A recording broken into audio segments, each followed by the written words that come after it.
Hey everyone! Hey, sorry it's been a little bit. I've just been very busy, which I'm sure all of you understand. However, I did say that next time I jumped on, I would give you guys a little bit more information about me, my story, kind of where I came from, kind of what I've been up to the last couple of years, and how it's all rolling into this election. You know, Ruth Bader Ginsburg died over the weekend, and I know that has actually sent in a nice little push of people wanting to just do their part, going out and voting, giving donations to candidates that they think will represent the best, and I think that's great. She was an amazing lady. So, my story about what's going on in our country, in the USA, is really interesting because I hadn't made all the connections, and I'm still making connections, but I hadn't made the main connections until about 4 or 5 years ago. So as many of you know, I was adopted, and I was adopted from South Korea. Hey. I was adopted from South Korea, and right now in our government and Congress, they are putting forth a bill that would make basically discrimination legal, even for organizations that get federal funding. And what they are trying to do is make it so a new adoption act comes into the legislation where only heterosexual Christian couples can be eligible to adopt children. And I find that quite unfortunate because I was adopted by a heterosexual Christian family, and I will tell you guys, it wasn't a good upbringing by any means. I wrote a letter to Congress, and I've got to revise it just because I've had some new things. I've had some new revelations in the last few months. But I am going to be sending this over to Joe Neguse because my congressman is Ken Buck, and Ken Buck is not a good guy. He's just, hopefully we vote him out this year, but he is swimming in dark money, and he very much is a Trump supporter, which in my mind that means he's all about making blood money, because that's how they do it. So I'm going to read this letter because it's going to give you guys the most information about me in the best way that I can put it forth. So as you guys know, my name is Sabrina Vinding Mahoney. Vinding was my maiden name, and I'm writing in support of the Counter Act, which is that was introduced by Congress, called Every Child Deserves a Family, and that bill is H.R. 3114 in session 1791. So I was adopted in 1984 from the Republic of Korea. I was part of a generation, an estimated 250,000 children that was sent out into the world during the 70s and the 80s. Most Korean adoptees landed in the United States of America, and I was a child that was adopted into a Caucasian religious family. The religion I grew up in is very much thriving. The family I was adopted into was headed by a traditional heterosexual couple. In the 1970s and 1980s, background checks were not the same as they are now for prospective adoptive parents. In fact, during that time, most of the adoptees were sent to families who merely hit the requirements on paper, but real in-depth investigations were not happening. My story is not unique in the fact that many of us were adopted into dysfunctional religious abusive homes during that era. Many of my adoptee peers were adopted by families that didn't finish their naturalization paperwork, effectively making them people without a country. In the last few years, more of them are getting deported. After getting deported to a country that sent them out, where we are a constant reminder of what adoption was truly about for the Republic of Korea, many are shunned. And then many commit suicide. My story is a bit unique in the degree of abuse that I received as a child, along with my parents' biological children. Even that isn't the unique piece. The most interesting piece is how I was adopted into a family whose head of household is inexorably linked to money laundering, trafficking, and the victimization of potentially millions of U.S. citizens, perpetrated in concert with the church that backed him. My naturalization paperwork was completed. I had the unfortunate luck to be adopted by a pedophile. My father was an incestuous pedophile who not only groomed me from infancy, but also did the same to his biological daughter.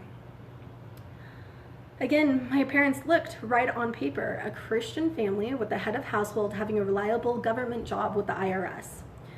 We are told, especially international adoptees, how lucky we are, how lucky we must feel to have been chosen. Most of us do not see us being chosen in a positive light. A lot of my counterparts are very much resentful from being sent from their homeland. The people of Korea identify themselves as the one people, and there are major genetics that play a role in our behavior, overall makeup. Being sent to a culture that had no understanding of what Han truly is made growing up in Littleton, Colorado in the 1990s difficult. Because of the sometimes emotional impact it would make on us, many of our adoptive parents would turn away during difficult times. The abuse within the church I grew up in is quite typical for most. Sexual abuse and physical abuse are rampant. The priesthood of the church keeps these abusers protected for fear of liability and saving face. In fact, the church I grew up in has a policy that when a member comes to report abuse to their bishop, the bishop then calls the church's lawyers to determine how they can silence the victim and the degree of liability for which they could be held to in court. It is easy to see why so many pedophiles, criminals, and abusers flock to this church. At age 12, every child is subjected to semi-annual temple worthiness interviews. Age 12, I was locked in with my bishop, and he asked me questions about kissing, sex partners, with an area guardian in sight. This gives many predators opportunity to abuse children. Many of the children I grew up with were molested and raped by these bishops in those interviews. As mandated reporters, they failed their ward's trust in almost all cases reported. They would simply say it's a private family matter. I grew up in a ward of about 200 people where the average family was 6 members. In the time I grew up, I learned that 5 other families went to their bishop for help and were all denied. I was part of the 6th family, but it was only me and I was 17. It was easy to gaslight and effectively silence me at 17. You see, the church protects its own, but as you climb the ranks, you get even more protection. My family moved from the San Francisco Bay Area, Benicia, to Littleton, Colorado. As I mentioned, my father worked for the IRS. He helped write the programs that digitized the nation's taxpayers' information during the 1990s. My father's calling within our church was as ward clerk.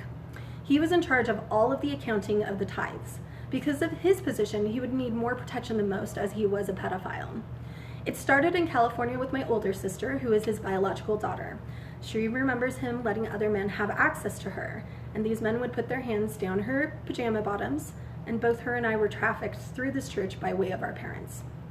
I was trafficked in a different way and with others.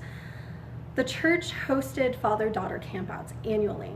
On some of these campouts, I was drugged with other children, and we were shared amongst some of the fathers. I remember thinking as an adult how odd it was that on those campouts I'd sleep till noon when most people wake up with the sun when camping. When my older sister corroborated our abuse and that other men were allowed access, I was able to truly make sense of these camping trips. And this is one part that I found out recently, is that what they were drugging us with was ketamine. Ketamine is a Schedule III drug, and my mom was a nurse, and I would have had access from her jobs at Swedish and Craig Hospital in Denver. So the other abuse that we suffered was both mental and physical. I was spanked often with heavy wire and wood coat hangers. Girls were made to pull down our pants in front of our brothers to be spanked. Wooden spoons would break over our buttocks, so that's why they were replaced with hangers. My father would grab us all by our throats and slam us up against the wall when we'd angered him. I couldn't wear turtlenecks for most of my life because it would bring up the PTSD of the abuse. My brothers, the biological sons, were abused physically and mentally the same way. One was called stupid most of his adolescence. The other got into it with my father. My father grabbed my brother by the neck and slammed his head into our garage wall 3 times, needing stitches. My father almost broke my arm and over-rotated my shoulder from prying it backwards in holds while I was being hit. I still deal with those injuries incurred from my youth. Because they looked good on paper, no doctors questioned why my brother needed 11 stitches. They made us all slaves to them. Because of the abuse, we all suffer from PTSD. My older sister developed fibromyalgia because of the multiple intense neck throttling we received as children. Again, this is a couple who looked good on paper. Since age 12, I've attempted to take my life 5 times. Each time I was triggered by something that reminded me of the abuse. The first time I tried to take so much Tylenol, hoping it would overload my liver. I was extremely disappointed when I wasn't dead a few days later because I took probably 20 to 30 pills at that time. And at that time, I also started to becoming a cutter. I was a cutter up until my late 20s. The next time I was 13, I started having sex at the age of 13 because my father was escalating his abuse. I was in denial and my mind was trying to protect itself. My father talked about bringing me on a business trip with him sometime, and something within me knew I didn't want that. So I chose a boy from my neighborhood who was 15 and had sex with him at age 13 to protect myself. My parents found out. I was very much punished. At the same time, it kept my father off of me for a little while. And at this time, I really was trying to distance myself from the church that I had grown up in. I also tried my second suicide attempt. I tried to overdose on NyQuil and sleeping pills. Again, very disappointed I was still alive. When I was 15, we adopted my little sister from Vietnam, and she was 12, turning 13 at the time. Her childhood was different only because my father didn't receive her until she was older. He was unable to groom her from infancy. She was still adopted into an abusive home in 1998. She was not abused in the same manner as myself and my older siblings were.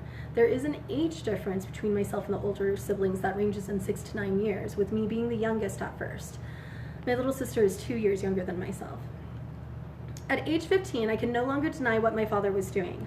One Sunday, I was pretending to sleep to get out of church, and my father kept knocking on my door, and I kept ignoring, pretending because I hated church. He came in, he thought I was asleep, and then he proceeded to molest my breasts over my shirt, which I thankfully threw on as I was prone to sleeping naked, a habit encouraged by my father. After they left for church, I mourned.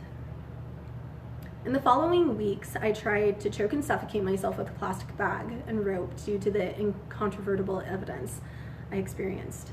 I didn't know how to cope. I very much wanted to die. That was my third attempt at suicide. The next 2 years, I did my best to survive, but it was eating away at me. The summer of 2001, right before 9/11, I came out about the abuse to my young women's leader, church leader. And you see, I did everything right. I went to an adult I trusted. She came to our house when my dad was in Washington, D.C. on a business trip, so I could tell my mother about the abuse. My mother heard, called my father, he denied, and I was effectively dead. She abandoned me, and she knew as well that he was abusing us. There is no way she couldn't have known. My father came back from the business trip, and I knew I was totally fucked. I say that because there is no other way to put it. He told me he felt betrayed. He didn't deny it, but he felt betrayed by me, whom he considered his best friend. That is not normal parent behavior. That is predator behavior. Summer of 2001, I left at age 17, a few months before my 18th birthday. The day I left, I remember clearly. I was struggling at home and I was being berated for using too many minutes on the cell plan. I heard this man who was supposed to be my father say, "When is she 18 so we can just kick her out?" I knew I had to leave that day. So I grabbed my backpack, threw in some clothes, my wallet, contacts, glasses, solution, toothbrush, and I chose to walk to work that day, knowing I'd never go back to them. I couldn't. I have been on my own since I was 17. Once I left the church I grew up in, nobody asked why. That seems strange. A child disappears from a close-knit religious community and no questions were asked. No questions were asked because the parents looked right on paper. They were happy to let racism take its role in taking away my integrity, credibility from a minority. They played off their white privilege that they took this poor orphan into their home and now she's crazy, throwing around false allegations. They gaslit, lied, and attacked my character in concert with the church. They did this to someone they were supposed to love unconditionally, and again, I was 17. They got away with it because they looked right on paper. Because I was groomed since infancy, I have severe psychosexual issues I deal with along with PTSD. I'm also bipolar 2, and I was groomed to be submissive. I was groomed to be abused with physical violence as well. So this made for rather risky behavior habits as a young adult. I still deal with these issues just as fully now as I did in my 20s. In my case, it doesn't actually get better. Memories may be quieter some days, but it hasn't gotten better. I found out that my little sister was pregnant in 2004, and she was just 19. My parents supported her, but I finally got a chance to have a private lunch. My parents hadn't told her why I left. They lied. I told her why I left and the abuse I received from our father. I didn't want her raising a child in the home, especially when we found out she was having a girl. In my 20s, I was still a cutter and had a lot of suicide ideation. I attempted suicide at age 23 from just being so depressed, feeling so worthless while starting therapy. I took several Klonopin, and again, I was very disappointed I was alive after downing a bottle. That was my 4th attempt. Over the years, I tried to be in contact with my siblings. My brothers didn't believe me. My older sister did, and I lived with her for a while, after initially running away. We were a family fractured by abuse and secrets. My sister referred to her abuse vaguely in 2001, and she is only now just dealing with it fully in her 40s. In 2010, I had a PTSD episode that resulted in a suicide attempt at age 27. The circumstances for this were unique. I had just had my first daughter. My niece was starting to wet the bed again when she had been potty trained for at least 2 years. She was in kindergarten, and I told my younger sister that I believed our father was molesting her because he did have access to his granddaughter since she was an infant, and that is his MO. My younger sister had lived with them for the first few years of my niece's life, so she inherently trusted my father just as I and my older sister had. I was frantic to protect my niece, even if the rest wanted to be in denial. I also had a break at that time with my siblings as they didn't believe me. I was having a bad episode and I called my former women's leader and asked why she hadn't followed up with my bishop. She said that she had. She wrote me a card stating that she went to our ward's bishop at the time and she had told him of the allegations. She was lied to by the bishop, who was also my family dentist. The bishop told her that he had spoken to me and that I just didn't want to talk. He never spoke to me. Again, I disappeared and the church had so indoctrinated their ward members that they ignored even the rule of law to save face. Now I had a card with a statement that the buck didn't effectively stop at the first adult I had told. I did at first reach out to the church. I didn't realize at that time from my own indoctrination that I was blind to how criminal the organization is. I found out quickly the methods they use. I again got silenced by my church. One stake president I had been in contact with, I believe, got rebuked for wanting to do the right thing and helped me. I reached out to Blue Sky Bridge in Boulder, Colorado, to voice concern for my niece, while also telling them of our family history. They told me that I could still try to press charges against my father as there is supposed to be no statute of limitations on child abuse with pattern behavior. I took their advice. I reported my parents to Child Protective Services, and then I started a case in Arapahoe County, Colorado, which was the jurisdiction of where most of my abuse took place. The detective I had truly thought that we had a case, especially with the mandated reporter piece from my bishop and him being my dentist. Going after the bishop, who was the doctor who failed his duty to report, that was why we thought we had such a strong case. We had corroborating evidence of a cover-up. I even called my father to get him to speak about the abuse with the detective listening and recording. We were all very hopeful for justice and protection of our family. The Arapahoe DA said no. The detective seemed puzzled as to why, but if the DA says no, then he can't proceed. I believe that they blocked it because of the church involved, and there are many members of the church who go into government positions. And I was devastated. I couldn't believe that they would allow intergenerational abuse to happen without looking into it. I did the heavy lifting. I called my abuser. I got hard evidence of a cover-up in writing. I put in so much work to protect my family.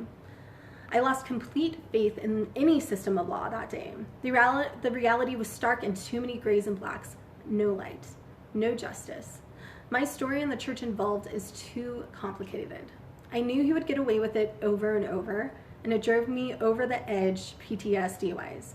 I tried to overdose on Klonopin and another sedative at that time. That was my 5th attempt to kill myself. I broke with my siblings then. In 2016, I discovered a new piece of the puzzle of my abuse and why my father was so protected. In 2016, the Panama Papers leaked and the International Consortium of Investigative Journalists database, the ICIJDB, was set up. I liked doing research and was trying to figure out some of this data. For amusement, I put in my address in Littleton where I grew up. I thought it would yield 0 results. I was very wrong. It linked to offshore entities in money laundering nations such as Nigeria, Cyprus, American Samoa, Niue, which I didn't even know existed until 2016. I then started to plug in all of my adult addresses along with my brothers and sisters' adult addresses from when we moved out of the house. We all connected in the same places. I then plugged in known church member addresses from my childhood neighborhood, and we all connected. I then started comparing the data and plugging in church important locations. We all connected. This was the final piece that made everything click. It highlighted all the ways that my dad was truly despicable. He was not only a pedophile who trafficked 2 daughters and possibly his granddaughter, but he was also one of the church's money launderers. Now I understood why my case went nowhere. A 17-year-old stands no chance against an international crime enterprise in the guise of a church. I was adopted by parents who hit all the benchmarks and looked good on paper. The paper was a lie. I was adopted by criminals. I suffered abuse under criminals. I suffered sexual abuse under criminals and a church. I was only meant to be used how they saw fit. I suffered sanctioned religious abuse under criminals protecting their bottom line. That equaled protecting a serial pedophile for dark money. My father died in 2018 from Parkinson's disease. Until he became immobile in late 2017, he and my mother were helping in the church's nursery every Sunday. I went to the funeral in Loveland, Colorado, and was threatened arrest by someone who identified themselves as an officer. Officer Savage turned out to be a distant cousin. And on top of that, I had complained about him to the Loveland, Colorado Police Department because officers, by law, are not allowed to identify themselves as such unless they are in uniform. So he was breaking the law. And even though I complained, nothing came of it because criminals protect their own. This is unfortunate because it showed me again that there is no room for rule of law. It also showed me how much power abusers hold over victims even in death. My brothers turned their backs on me literally and figuratively that day. My father and criminals won that day. Time and time again, when I sought justice in the correct ways, I was always denied. That was because they looked good on paper. Any criminal can look good on paper. They know how to lie and manipulate the system. My story, I don't think, is that unique. Unfortunately, there's sex trafficking and abuse everywhere. The only thing that makes it unique is that through the circumstances of my birth, which I didn't choose, I was put into a criminal family. The typical profile of a pedophile is usually a person with a very good, steady job, ties to the communities, religious affiliations, with a family. My father fits the profile of a pedophile. I was abused in California, Utah, Texas, and Colorado. He took pictures of me. I literally get flashbacks of flashes going off. When people adopt, they are asked to love the adopted children as if they were their biological children. My parents did do that. They abused all of their children equally. They never showed us true unconditional love. There were many conditions in order to receive their love. The first and foremost condition up to them was our silence. Congressman Sean Maloney of the 18th District of New York bore testimony on February 27, 2020 to the Oversight Committee, sparked my desire to speak about my experience. If the requirement will become that only religious heterosexual parents are allowed to adopt, then you could very well be sending children out to unknown criminals and abusers who look good on paper, as my parents did. Criminals and abusers lie. My parents lied about what home life would truly be. My parents played racial privilege, religious privilege, and government privilege cards, successfully gaining 2 international daughters. They lied to 3 governments in total about the type of home we would be raised in: the USA, Republic of Korea, and Vietnam governments. They got away with it because they looked good on paper. I think that my biological parents did what they thought was best for me. They left me at a police station in Seoul, Korea, in the hopes that I would be given a good life. They wanted me to thrive and be in a progressive society. This is what most biological parents that decide to give their children up for adoption are hoping for: a good life that they couldn't give their children due to forces beyond anyone's control. My birth parents showed unconditional love and faith in the systems, in their government, and in the US government. If my birth parents knew where I was placed, I think they would feel very guilty when they shouldn't. It is not my fault, nor theirs, that I was placed in an abusive criminal family. As Congressman Maloney had said, it is an act of faith to care and love for a child. On the 27th of February, my biological parents leaving me at the police station was an act of faith and love, which was repaid with betrayal and lies. In my opinion, the most potentially harmful homes that someone can get adopted into are religious families that hit its own religious institutions' benchmarks for adoption requirements. Different religions teach different beliefs, and almost all have a degree of abuse that seems acceptable to their communities, whether that's spanking, stress positions, etc. The other families in my ward I knew growing up all practiced corporal punishment with extreme prejudice. I don't know how many victims my father had terrorized before his death. Again, he was given access to the church's nursery up until he became immobile in 2017. When you make religion a standard for adoption, you create deadly potential for child abuse. The religion I grew up in is wholly unique, though. I had a doctor that was trying to adopt a Native American child. He knew that I had been a member of the same religion. Because of that, he crossed many patient-doctor boundaries.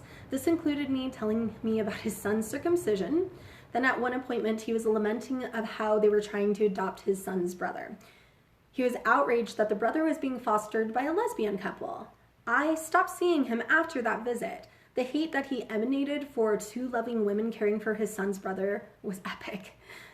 The prejudice that he undoubtedly is sowing within his own son is heartbreaking, because especially when I know that if the adopted child steps out of line, he will get the same treatment I received. He's being raised in the same religion as I was. The couple looks good on paper. When Congressman Maloney speaks of his children, no one had to question his unconditional love for them. It made me weep for never knowing what I could have had.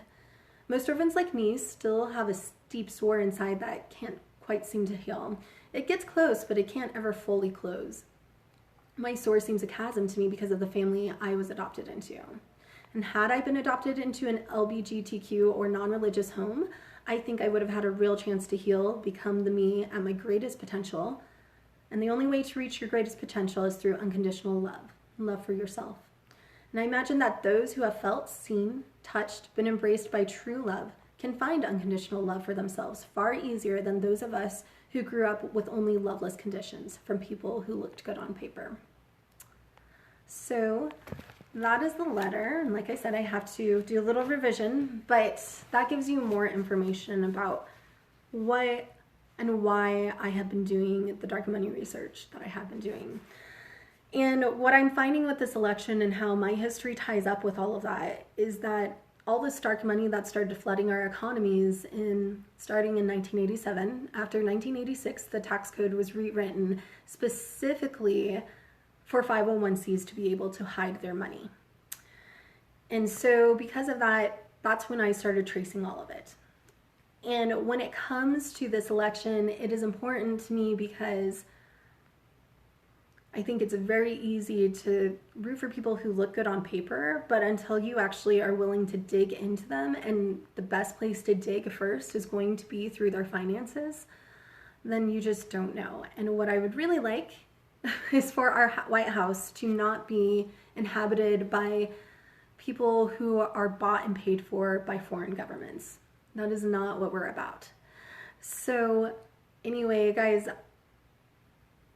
I'm really happy to share that with you. I really think that it's important, and I think that if you guys understand a little bit more where I'm coming from in my history, it'll help you to want to ask me questions. Feel free to send me questions, and I'm always happy to research too, okay?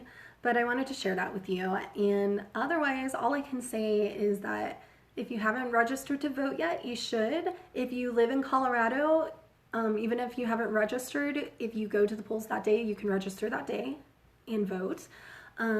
There is definitely disinformation going around when it comes to the voting. I did see ads saying that Colorado, you have to register by like October 26th if you want to vote, but they didn't put very clearly saying, nope, but you can also go to the polls and just register in person. So there's a lot of disinformation out there, and some of it is subtle, some of it is not. So all I can recommend is you go to your state's website and you make sure that all of your voter information is up to date. I have literally been checking mine weekly just because I am worried about them suddenly wanting to purge people from the rolls. So I've been checking mine, and then if you're able to vote by mail, I love Colorado because we have been voting for it by mail for a very long time, and we have ballot boxes set up that I can just drive by through. But, you know, be ready to vote early if you're able to. And if you're not, and you go and stand in line, then awesome. Don't let anyone bully you at all, because we all have the right to vote, and we should all partake in that every year, in my opinion. So I think that even if you haven't voted ever before, I think that this is the election that you might want to reconsider that and start looking at the candidates. And again, I think it's really hard because you get a lot of information from the different candidates and it's all to present them in the best light. So it makes things hard and makes it hard to know what information you can trust. But what you can do is start searching for yourself. And you can go to icij.org and start playing around in that database. It's a little bit hard to navigate at first, but if you decided to go in there, you would, for instance, be able to pull maybe pull somebody's public business address and then compare it with a known address of somebody that we know is doing something bad. Example, I have all of Jeffrey Epstein's addresses saved in my research because it is one of the jumping off points that I can compare with other people's money and where the flow went. So when you have reference points like that, it's much easier to search through the ICIJ doing it via addresses as opposed to names, because they will change the names with a slight comma. They do the same thing with the addresses, but you'll be able to pin it down just a little bit more. So guys, I'm going to put this on my IGTV and everything, but if you guys have questions, seriously, feel free to DM me. And again, I'm going to keep posting through the election. And then later this week, I very much am thinking that we should do a giveaway soon. So I hope everyone is well, and I will talk to you guys soon. Bye.